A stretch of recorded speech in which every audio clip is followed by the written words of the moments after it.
Mwanasayansi maarufu na mhandisi wa zamani wa Google, Ray Kurzweil, anaamini kuwa binadamu wanaweza kufikia uhai wa milele ifikapo mwaka 2030 kutokana na maendeleo ya kasi ya kiteknolojia.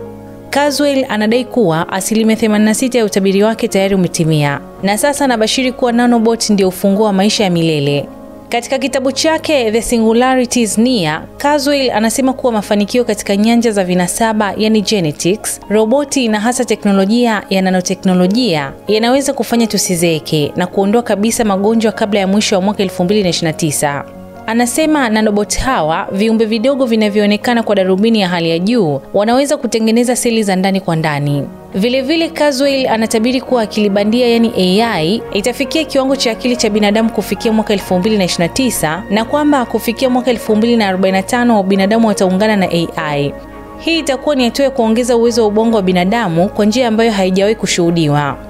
Kurzweil ana historia nzuri ya utabiri, ikiwa ni pamoja na kubashiri ushindi wa kompyuta ya IBM Deep Blue dhidi ya bingwa wa dunia wa chess kufikia mwaka 2000, ambapo ilishinda mwaka 1997, na pia kutabiri kuwa kompyuta mpakato, yani laptops, zingefikia uwezo wa kuhifadhi taarifa kama ubongo wa binadamu ifikapo mwaka 2023.